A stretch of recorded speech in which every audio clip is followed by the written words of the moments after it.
My whole life, I was told money, sex, and politics are not to be discussed, those taboo topics. So this month, I'm discussing the taboo topic of money, woman, wealth, and abundance. If you grew up in the 50s, 60s, and 70s, these topics were not things that we as girl children were talked about, and then suddenly through a life event, through divorce or death of a partner, we're forced with all of the discussions around money that we are not prepared for. So this month, I'm doing a couple of discussions around all the different aspects of money and abundance. And today, I have Kristi Worful with me in the studio. And I'm so happy to have you in Austin today. And we can have this discussion about abundance. Welcome to Her Second Stage, the podcast dedicated to inspiring successful women in the next stage of their lives. I'm Hilda Lunderstedt, and I'm excited to share the lessons I've learned as I transitioned into my second stage. Join me on this exciting journey of sisterhood and remembering who we are at our core. Remember, no matter where you've been, the best is yet to come.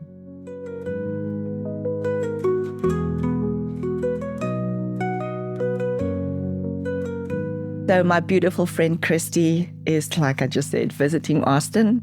And she is the founder of the School of Transformational Arts and Sciences. I got that right. And I'm going to ask Kristi to just tell us about herself and what she gets excited about every day when she gets up. That's a great question. I love living. I think the main title that I've given myself my whole life is I'm a life enthusiast. And so I love exploring our inner landscape and our outer world as well. Like I'm an inward and outward adventurer. And I have explored thousands of hours of my own inner landscape, and I guide others into exploring their inner landscape. And it is my deepest belief that our inner landscape is a mirror for our external world. So if there's things happening externally in our world, in our life, in our relationships, there's somewhere in there that it's a mirror for. So if there's something out of harmony in relationships, there's somewhere in ourselves that's out of harmony. And so when we can go inward, we can actually map back to that. And when we shift it for ourselves, the entire world shifts around us. People say that, and for some people, it's really hard to bring it back to the inner world when there's so much stuff going on in the external world, and it's so easy to blame the governor, the president, the ex-husband, and all of these things, and not bringing abundance back into the inner game. Talk to me about that. Well, I think I love that because that's actually a clear sign is when we're so focused externally on what isn't working. To me, that's like the first red flag. Oh no, I have inner work to do. I'm like really pointing the finger, or I'm really doubling down that this external thing is creating what's going wrong. And so that's actually my first big sign. And we all have places where there are places where we easily do the inner work. And then there are places where we want to project outwards and we want to say, oh no, it's that thing. And that is the place where you will find the most freedom and the biggest breakthroughs are the places where you've externalized problems or scarcity. So where you have the most emotions or triggers in the external world, are you saying then that's the place that you need to go? You'll find the most power internally when you lean into that and you're like, oh, what in there is for me? Is it just the question? Is that the question you have to ask yourself? Oh, what's in there for me? Or how do you turn it into an inner polarity or an inner game? Okay, that's a good question too. Ooh, I love this. This is going to be such a juicy episode. When I'm really pointing the finger at something externally, there is something deeper going on that I either don't have the capacity in that moment, or I feel uncomfortable turning inward and fully sitting with how I feel. When we externalize our feelings, it's a really good way of putting them out there so that I don't have to feel it in here. And so the first part of getting comfortable with coming back to our own power and our own process and our own inner adventure is to create a space where we're comfortable enough to say, I will love myself unconditionally no matter what I find in there. If you're holding negativity or judgment or abuse or criticism against yourself for what you find when you go inward, you're going to hold on to those. Your mind is going to create blind spots so that you can't see, because it's like, I don't want you to be mean to me. I don't want you to criticize me. So the first part of turning anything into an inward adventure is to like the person you're going in with. And that's your own voice. Yes. That's sometimes the biggest challenge. So to bring it back to wealth, abundance, and the inner rule of wealth and abundance, because we sometimes think about wealth as money and abundance as money. And when you're way too young to remember this, but when I grew up in the 60s, 70s, nobody was wealthy. Like everybody was sort of similarly, everybody had a car and a TV and a house, and everybody was happy. And then suddenly the world shifted, and I'm not sure exactly when, if it was in the 80s, and the definition of success and of wealth became how much money you have, how much things you got. And it's almost, here we are, the other side of 40 years. And it's almost like the more stuff we have, we are not happier. A couple of years ago, I heard the definition about wealth is what you've got when all the money is left. So how do we feel like if it's the inner world that determines how abundant or wealthy we are, how do we create, what I hear from you is that you need to create the inner abundance, the inner world first. So I want you to talk to that, please. And how amazing that you could actually see that journey over the years and really see for yourself that we're not actually happier the more stuff that we have. Like you could see the difference in the trending. And so abundance is a state of being. It's not something physical or tangible. It's the way that we perceive the world. And also that's the same with fear and scarcity and constriction and lack. It's a state of consciousness. And for those who haven't explored our states of consciousness, you perceive the world not just through your mind. So a lot of us read books and we might have ideas about money or abundance. And that's one way that affects or influences our state of consciousness, is our beliefs, whether they're limiting or they're expansive. But our physiology, our body is giving us an experience of life. Our emotions give us an experience of life. And even our energetic field or our intuition is giving us an experience of life. So if I'm reading books about abundance and I have these expansive ideas about money, but every time I go to pay my bills, I get into a panic. Oh my gosh, money's leaving. There's never enough. There's never enough. Well, I'm actually in a different state of consciousness. I'm not in a state of abundance. I'm in a state of fear and lack. When we look at changing our state, we're looking at our whole being, not just our thoughts and our ideas about what money is. So I think of abundance as a state of having more than enough, or it's a state of being. So I'm more than enough instead of externally having more than enough. There's two ways to kind of look at that. And I'll just use an example. One of the first states of scarcity that I really saw when I started exploring scarcity and abundance was time scarcity. And I can remember as a kid, there was never like 2 minutes just to sit down and relax and just rest in the moment. It was like, come on, go. We got to like get to the next thing. There's the next appointment. There's this thing. There's a business. There's a vacation. It was like, there was never enough time. And when I went in and healed that stress on my nervous system, and I think you've even had stuff around time scarcity. We both have, but it's like you feel that panic. Like it always feels like no matter how much you're doing or how well you're managing your calendar, there's never enough time to fit it all in. Yes. And then healing that and actually feeling in my whole body and all of my emotions so relaxed that this morning when I'm arriving to this podcast, it's like I have enough time to eat the healthy food that I need, and I have enough time to like physically and emotionally prepare, and everything somehow gets done. And when I see the world that way, I start creating more opportunities and more spaciousness to make room for everything that I want in my life that's really meaningful to me. And it's sort of like when you change the way that you see the world, you start then creating opportunities for more of that experience to come to you. It's like the way you look at or what's that saying? The way you see the world looks different. Well, the way you change your view of the world change or something like that. Yeah. Yes. I want to bring the conversation around money and women in particular and how our upbringing, like you were just said, your parents, or I don't know, I think assume that you were so busy as a family and that there was never enough time. I remember every fight my parents had about money and that there was never enough and we need to work harder and do harder. And again, 50 years later, you still have that ingrained in you.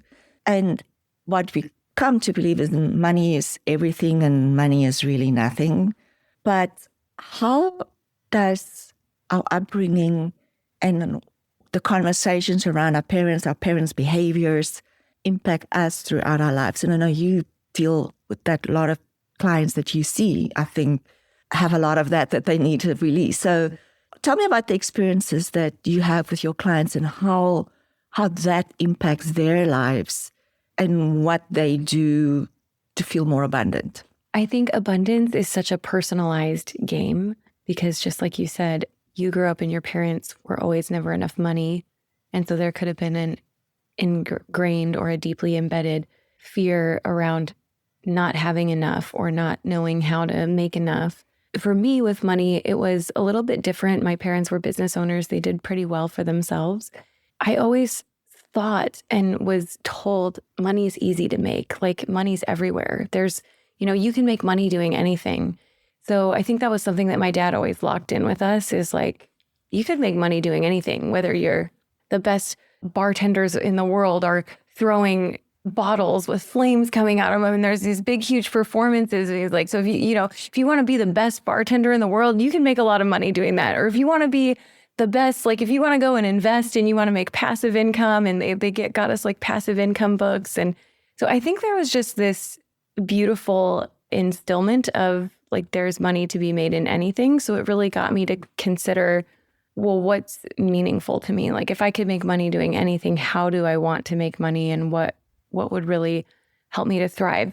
But scarcity around money came when I first started paying my own bills. As much as money was like talked about and celebrated, there wasn't very tangible, like this is how you bookkeep for your business or this is how you pay your bills. And I started my first company at 21 and I moved out and it was just like, whoa, life comes at you really fast. And the first fear was like, am I going to be able to pay my bills? And that fear, I didn't realize this until probably 5 years ago, that the fear of not knowing if I would be able to pay my bills still was within me. Wow. 15 years ago. And I realized, oh my gosh, there hasn't been a time where I haven't been able to pay my bills in so many years. But I still, every time I would see a bill come in or I'd get a notification on my phone, it'd be this. And so I actually had to heal and reopen and remind my body, you've always had more than enough. And I would actually, so for a while, then I would sit and meditate. Every time I paid a bill, I would meditate and I would remind my body, you are so abundant. You actually like feel how good it feels to pay this bill. Feel how good it feels to send money to this cause that you like. Feel how good it feels to have so much that there's always enough to pour out and you never have to fear losing it. So I think that for me, it was like, oh, there's always money to be made, but there was a fear around spending and losing. Like, how do I? And I think that's a collective fear currently as well with economic, don't want to cast a spell on what's happening economically, but, stock markets is down and crypto markets is down and people are constricting.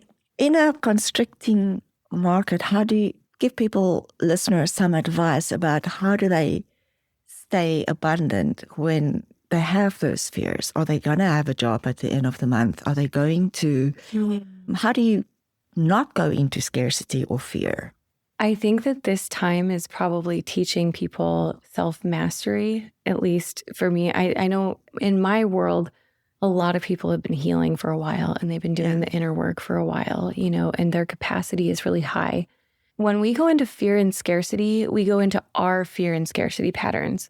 A friend of mine once told me during COVID, he's like, well, just because you're not going to Costco and buying 50 packs of bulk toilet paper, and worrying that we're going to run out of... There were people. There were, right? And so, but he's like, what are your fear patterns?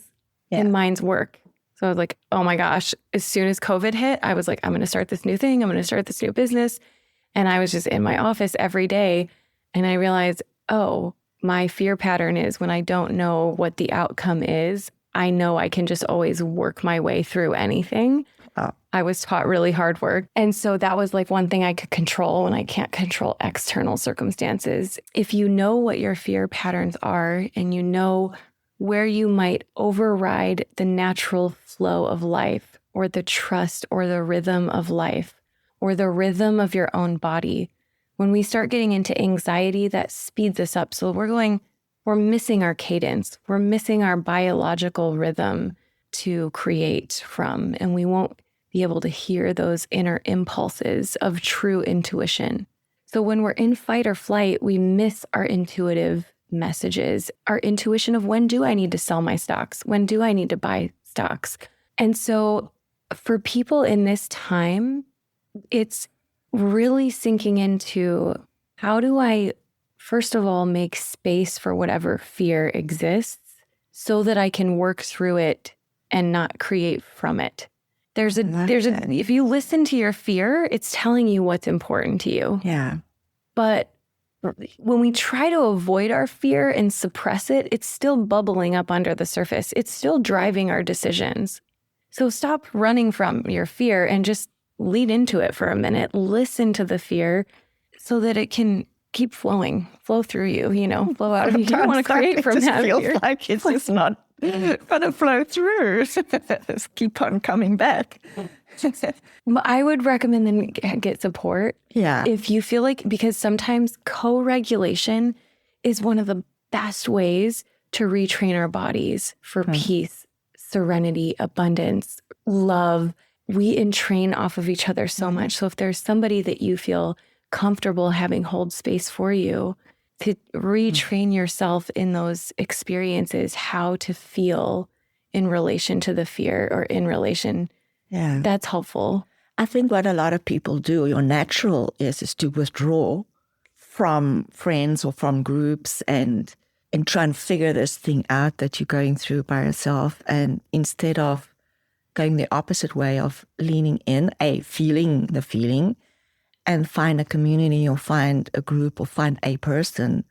I love the co-regulation, but also I think the co-regulation will regulate down, not be with a group that is more fearful than you. It can go both ways. Anxiety is like catching a cold. It's like when your immune system's down, it's easy to catch whatever's going around.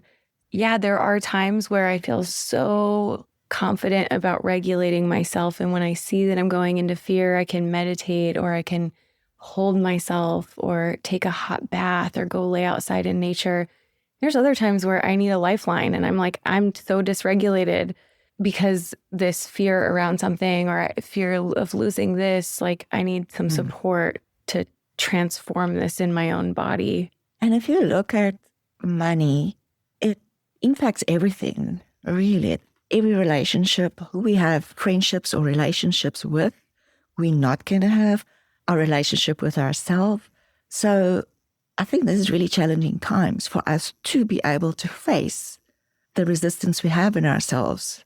I would love to just close about this current time. I do think that we are in such a masculine, linear culture. We have been forever. And the linear is we can grow forever. It's always going to be growing. We're always going to be expanding. We always should be making more than we made the year before. And that's not life. The feminine understands cyclical nature. We have an in-breath, we have an out-breath. And our economy has always gone in ups and downs. The stock market is just like the in-breath and the out-breath. that life is growing and expanding. And that out breath is actually allowing us to take a bigger in breath when we're ready. But I think so many of us hold on so tightly that we're like, no, I don't want to exhale. I don't want to exhale. I'm just, then pass out because you don't exhale. And so I think in this current time, everyone's resisting the out breath. Okay. And it's like sometimes we need to realize we're going to have to take an out breath. I feel like even, and it's a whole different conversation, the masculine, feminine, but even this go, go, go and grow, grow, grow, it's not even working for the masculine anymore. It hasn't been working for the feminine energy for a while, but it's exhausting to constantly having to hold your breath in and having to just keep on going. And that brings me to, and it's sort of leaning into, we see all these successful people really financially, was our definition of a successful life is how much money we have and how much things we have, gets to exiting a company for hundreds of millions or making millions, and they're desperately unhappy. It's almost like the money or the wealth they were chasing was a compensation for something else. How do you know when that is? How can wealth show up in your how can you be so successful when your inner world is so poor? Yeah, it's kind of the same thing of like our external world is just a mirror for what's going on internally. And everything that we create, so I do work with a lot of incredible creators, business owners, very, even investors. And everything that we create is an extension of the energy that we create it from. So if you create a life from pain and scarcity and feeling like you're never enough, when you get to the end, it doesn't matter if it's $100 million, it's going to feel empty and pain, and that like it still was never enough, no matter how much you made and how much the bank account went up. The thing about abundance is like you can allow life to feel good while you're creating and still have goals for where you're going. Living from a space of this feels so nourishing and it's more than enough doesn't keep us from getting to a destination. So I think a lot of people have this concept of like, I have to crack the whip or I have to defer happiness or delayed gratification, but then they get to the end and they still feel the same that they always have. And it's sort of like, I think maybe some people, it takes that much energy and effort to realize how important their happiness actually is. I think when you're in the grind of it's not enough and I do more and if I achieve next year's budget or if I do that, I always like your body is telling you I'm not happy or maybe you put on weight or you have anxiety, but we take medications for that or we don't listen. In your experience, when do people say, I want to create from somewhere different? Is it the brick in the face event type of thing? I think everybody reaches it at their own timing. I think I've worked with some people that see the difference of genuinely fulfilled, thriving, happy friends, or, they come to work with me and all of a sudden it's like a light bulb and they don't need that over the head moment where other people, it's like, internally they're just completely feeling, I would say it's a sense of just emptiness. And it really doesn't matter how much I do anymore because the numbers are always there. I could not work for the rest of my life and it doesn't matter because what am I going to stop working for? Whether I work or don't work, it doesn't really change my experience that I'm having of life. There's no change. I worked, and I think a couple of years ago with the concept of the traumapreneur, how we create from our traumas. And I think when I spoke to a lot of people about the concept of we creating from our pain, and they were almost saying, like, too scared to let go of it because where's my motivation going to come from? What if I'm not as ambitious as I am anymore? What if I change and everything changed and then I don't want my business? I need to stay in my trauma and I need to stay creating because I'm in this thing now. I can't see life. I can't see creating from a different space. So what I'm hearing from you is at some point, when you're ready, the shift will happen. You will see people, the examples will just show up of people that's creating from love and abundance. And then you'll sort of get curious about it. Yeah. And people who have created from scarcity, that is their motivate. It's actually, I don't feel that it's true motivation, but that's the discipline or the force or the self-control. That is the only motivation that they know, or outrunning something that they want to avoid. But when you really tap into passion and inspiration, there's no crack the whip. You're just pulling. You're so drawn. You're being pulled. Every part of you is just curious and lit up and excited. And you approach things as like, I wonder if I could create this, or, oh, what could we do here? And it's far more expansive. Yeah, it does take some getting to know your inner inspiration and where does that wealth. It's so foreign. If you don't know what that feels like to create, to find safety into creating from. And I know we've had this because you just like, okay, I'm going to, what I want to bring forth, and you write it down and boom, it happens. Yes, I think that's what happens when we're so clear energetically and we've done the inner work, is even our thoughts manifest instantly into reality. And it's so fascinating. So I think about abundance isn't just financial, it's knowing what we desire. Yes. A lot of business owners especially, they weren't taught to play with their desires. They weren't taught to even question what I want, because I'm so driven towards this outcome or this ideal. Thing is so serious, making money and making success, and become as like, there's no curiosity. It's like the beliefs again that was, and God bless our parents, they've tried to do their best, but you got to grind, you got to work hard, you got to hustle. Yeah. And that, so, someone explained it so well. It was like going to a restaurant and the waiter comes to the table and you're like, well, I don't know what I want. And he's like, okay, I'll come back. That's how the universe is treating you. When you don't know what you want, it can't bring you anything. It can't bring you things. Our desire is what puts a charge. It puts a frequency into the universe. And that desire is what creates the order. But if you're in a state of fear and scarcity, and I've done this before, thinking I can outwill my internal state, and I'm like, I really want this, but internally I'm freaking out and I'm so fearful. And I'm like, I don't think I'm really going to get what I want. Well, that's actually the frequency that you're putting out. So you're going to get the fear. So it's really important. Like I said, self-mastery is to know when you're in a state of fear and lack so that you can shift it, because the universe responds to your frequency. It will deliver whatever frequency you're emitting. So the other day, I think about this relationship with, we can have abundance in money, we can have abundance in all these things, but if you really don't know what you want, all the money in the world still isn't going to get you there. The other day, I was thinking, I have had so much fun working with really wealthy business owners who are looking for their passion and their purpose, and they're wanting more fulfillment in life. And when I look back at so many of the favorite clients that I've had throughout the years, I get referrals all the time, so I don't work with the same type of person every time. But I was just thinking the other day how much fun I've had with those entrepreneurs and how lit up we are, and our sessions just feel like they're just overflowing. And the way that I think about an abundant relationship is when I'm giving and I feel like I am so happy for what I'm giving and what I'm sharing in this dynamic. And the other person, and whatever it is, if it's a client exchange, what they're paying me feels like it's more than enough. And I'm like, oh my gosh, I'm just so grateful. I feel like what I'm being compensated for this is more than enough. And the client on the other side is like, oh my gosh, I am receiving so much out of this work. I feel like what I'm paying for this, I'm getting so much more than what I'm paying for.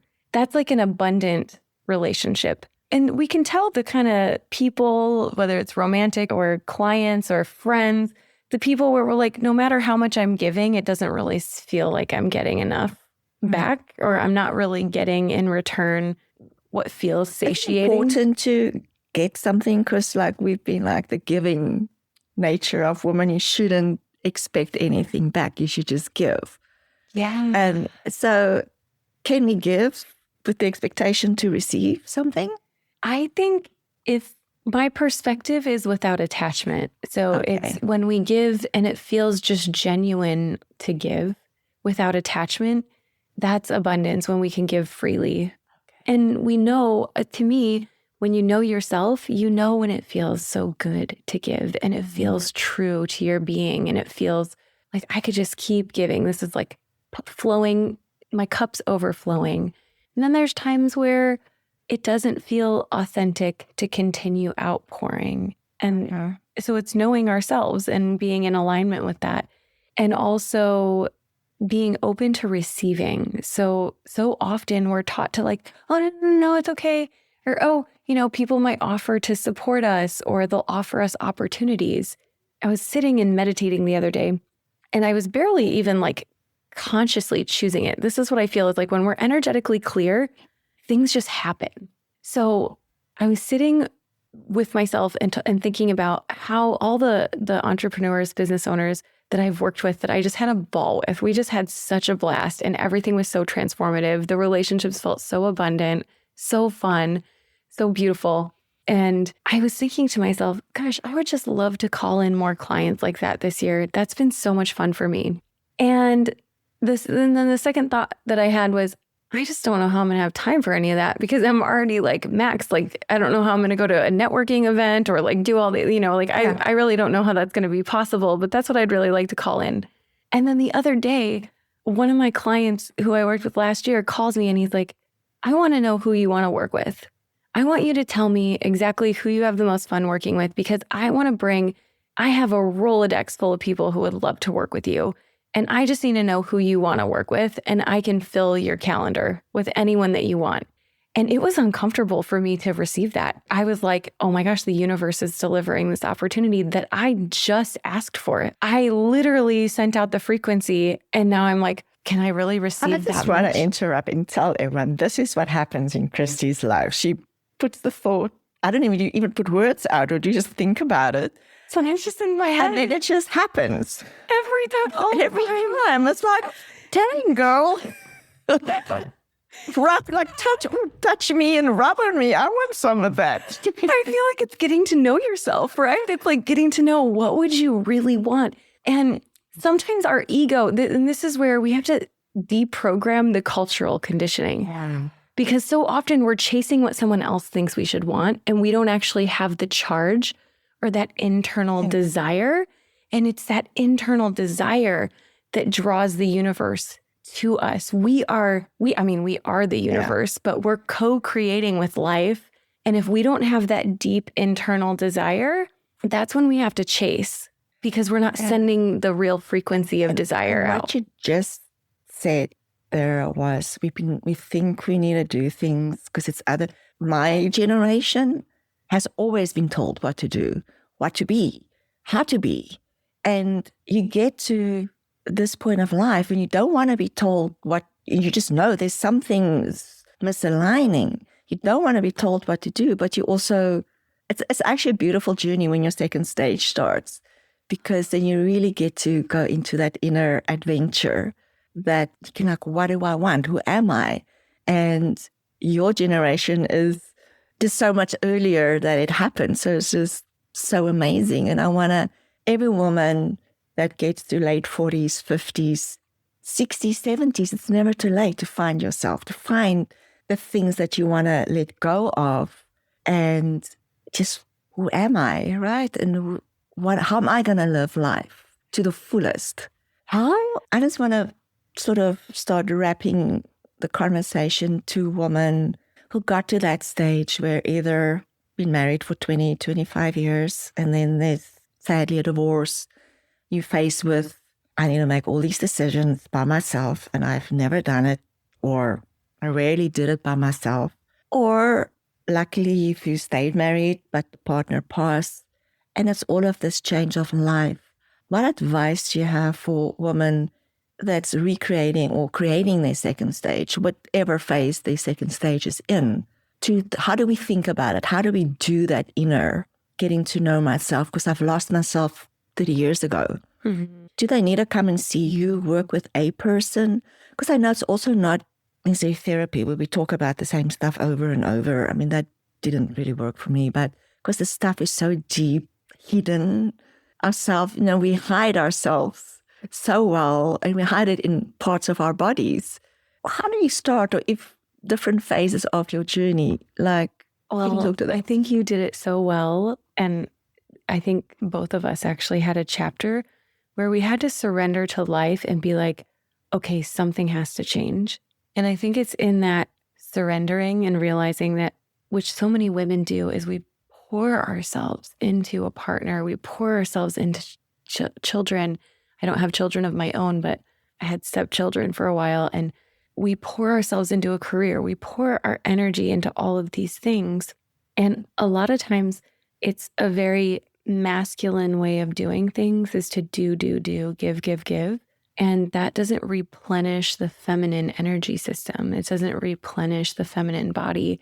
And so there was a point where I was like, I need to refocus and take some time and go inward and really figure out like what is meaningful, because that do didn't feel as nourishing to me as I knew that it could. And I knew I needed to recenter.